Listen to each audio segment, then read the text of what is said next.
Hi guys, welcome back. So we're in the classic Cessna 172 here. We're going to do a quick briefing on how to plan a descent in a VFR flight in a light aircraft. 172 is a good example because things happen pretty slowly. I'm going to jump around a fair bit just to save a bit of time. So essentially we're at 10,000 feet here. We are about 39 nautical miles to the south or slightly southwest of NZMS, Masterton Airport. I'll jump over to my little map here so you can see we are just here, just a beam Wellington somewhere, and here's Masterton up here. So we need to plan how we're going to descend to reach Masterton circuit at about 1,000 feet. Now it's about 350 feet on the ground at Masterton, so our planning is going to be slightly off, but basically I'm just going to keep it simple and say we need to be at 1,000 feet to enter the circuit at Masterton. So here we are at 10,000, so lo and behold we have to lose 9,000 feet. So how do we do this? How do we work this out? So essentially this is a zero wind scenario, so there's a couple of key things we need to know. First is how much height we need to lose. We just decided that was 9,000 feet. The next bit of information is our ground speed, which we can see on the GPS here is 114 knots, and that's really all we need. Our indicated airspeed is not particularly relevant because what we really need to know is how fast we're travelling over the ground. Okay, so let's start off with a nominal descent rate of 500 feet a minute, which is what we'll plan for. So to lose 9,000 feet at 500 feet a minute is going to be 9 times 2, because there's 500 feet. It'll be 2 minutes to lose every 1,000 feet, so that's 18 minutes. Okay, so if we just said, right, we need to start the descent 18 minutes before we get to Masterton, then that would be a fairly good sort of approximation. But we can add a little bit of precision by looking at our ground speed. So in the descent our speed is going to increase. At the moment we're at 114 knots ground speed. Let's say that we increase to 120 knots ground speed in the descent. It could be a bit more, but that's fine, we'll tidy that up later. So let's say it's 120 knots ground speed in the descent. That is 2 nautical miles per minute. Okay, so 60 60 knots is essentially 60 nautical miles per hour, so that would be 1 nautical mile a minute. But if 120 knot ground speed is double that, so that's going to be 2 nautical miles a minute, and we just decided that our descent will take 18 minutes. So 18 minutes covering 2 nautical miles a minute means we need 36 nautical miles for the descent, and lo and behold we're just coming up on that point now. Okay, now so we're going to do quite literally a back of the envelope calculation just to sum up what I was talking about there. So this was an envelope and this is the back of it. So I was going to do a couple of scenarios, but unfortunately I found a bit of a bug with the wind in the sim, where basically you can't have a steady state wind without gusts, which I wanted to try it with 40 knots of tailwind, and number one, I can't get the wind to actually show a 40 knot say tailwind condition in the sim, and also because it's stuck with this gust factor, it makes the aircraft unflyable, so that's a bit of a shame. So we just have to stick with this very simple, more or less zero wind condition scenario. So this was the basic math, and it's helpful to do this yourself if you want to do a little bit of planning, and essentially this is what a professional pilot or even a recreational pilot will do in the cockpit, either before they go, or they might update this as they are operating in the cruise, planning out their descent. So that was the cruise altitude was 10,000. We need to be at 1,000 feet in the circuit, so we have 9,000 feet to lose. We're going to do it at 500 feet per minute, so that'll take 18 minutes, expecting a ground speed in the descent of 120 knots, which is 2 nautical miles per minute. And then we just do 2 nautical miles for 18 minutes, means that we need 36 miles for the descent. And I've just basically made some little fences here, some gates. So starting at 10,000 feet, that means our top of descent point will be at 36 miles to go, and then we could just do some checks along the way. So at 9,000 feet we should be at 32 miles, 8:28, 7:24, 6:20, and so on and so on. And we can just use these as rough checks. So as we pass each of these levels on the way down, we can have a look at 6,000 feet. Are we 20 nautical miles from the destination? And if we are at 21 nautical miles, that means that we are a bit low, and if we're at 19 nautical miles, that would mean we're a bit high. So we would want to modulate our rate of descent to get back on the profile. So that's a very simple back of the envelope calculation. We'll get back into the aeroplane and see how that works in real time now. That started, so we can just keep it simple. Stand by while I find the right touch spot here. There it goes. So let's just set 1,000 feet, and start us on our way down here at 500 feet a minute.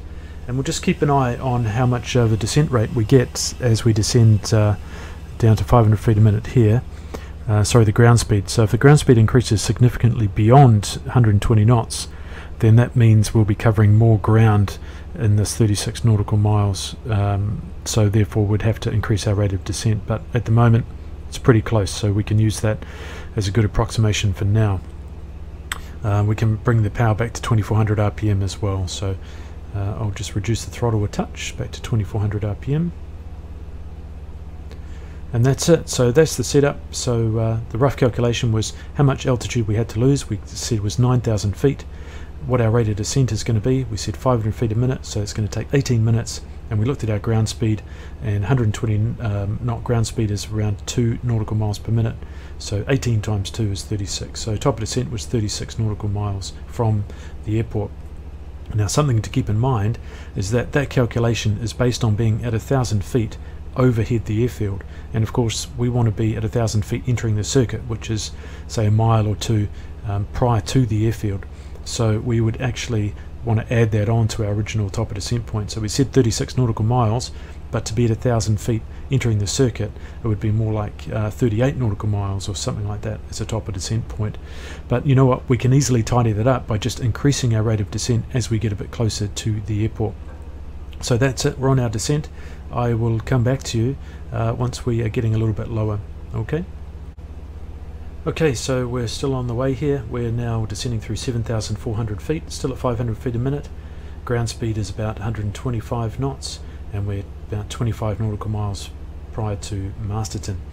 So what we need to be doing all the way down is just updating our information. How are we looking? Are we high, low? How do we know? So based on the 2 nautical miles a minute, then that's pretty easy. So as we come up to 7,000 feet altitude, we know that we've got 6,000 feet to go because the bottom is 1,000. Okay, so at 6,000 feet at 500 feet a minute, that's 12 minutes, and 2 nautical miles a minute, that's going to be 24 nautical miles. So that's what we want to be looking for. Through 7,000 feet we should be at 24 nautical miles, and that's pretty much bang on. We're just a touch low if anything, but very close, so happy with that. So that's how we can quickly update our assumptions as we go down. So we can just do that again. So passing 6,000 feet, that means we have 5,000 feet to go. Okay, so 5,000 feet at 500 feet a minute, that's going to be 10 minutes. Okay, and so 10 minutes at 2 nautical miles a minute is going to be 20 nautical miles. So that's what we're looking for now, is that at descending through 6,000 feet, we should be at 20 nautical miles. Okay, here we are again. We're descending through 5,000 feet, so we've got 4,000 feet to go. So 4,000 feet at 500 feet a minute is nice and easy, so that's going to be 8 minutes at 2 miles a minute. 2 8s are 16, so we should be through 16 nautical miles, passing through 5,000 feet. But we are more like 15 nautical miles, so that means we're a bit closer than we should be, so that means we must be a bit high. Okay, and that's probably where we see that our calculations were based on 120 knot ground speed, but it's been more like 125 most of the way down. So that's where we start to see that error creeping in. The further along we go, the more of an effect that error in our calculation is going to start to play a part in where our profile actually is. So the simple fix for that is just to increase the rate of descent a little bit. So we can just add on, say, 200 feet a minute initially, and that will have the other effect of increasing our ground speed, of course. So we can get into this scenario of having to constantly increase rate of descent, go faster, increase rate of descent, go faster. So we can reduce power a little bit, so we come back to say 2300 RPM and just try and keep within that 125 knot ground speed for the descent. And that also helps us to keep below the yellow arc here. So if we get any turbulence, then we're going to be below the maneuvering speed, so we won't worry about damaging the aircraft. So we are 3,000 feet now. We have 2,000 feet to go. At 500 feet a minute is 4 minutes, and at 2 miles a minute that is going to be 8 miles, and we're at 9 miles. So now we are a little further away than we should be, so that means we are probably a little bit low. so we can reduce our rate of descent as well. So it's just a matter of doing the calculation through every 1,000 feet and seeing how things are looking. We definitely would rather be low than high, right? Because we can always level off and then just track along at our altitude at the bottom and have plenty of time to get organized. Whereas if we're high, then we have to increase our track miles, or ending up steepening the descent and going faster, and then we have to decelerate. So it just adds a complication. Okay, coming up on 2,000 feet, and that means we've only got 1,000 feet to go. So we're 2 minutes away, and we can see our ETE here, estimated time elapsed is 2 minutes 30. So we're about 30 seconds off the ideal profile. We should have been at about 4 miles, and we're at 5. So we're a bit low, but that's fine. That's exactly where we want to be. So all good. We can increase the power back to 2400 RPM, and we'll pop the head up, and we should see the airfield straight ahead of us out here somewhere. Can't quite see it yet, but it must be close. So anyway, that is about it. Okay, there's the runway. Should be just over here.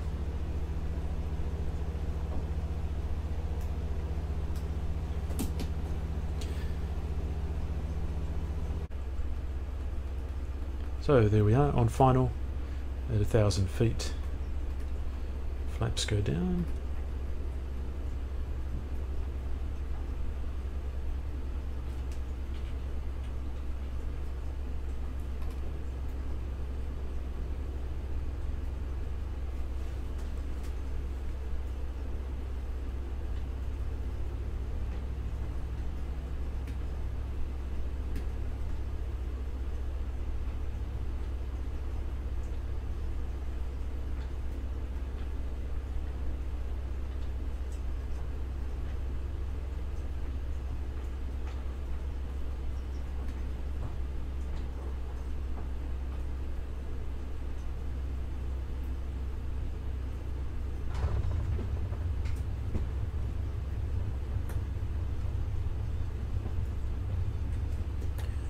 All right.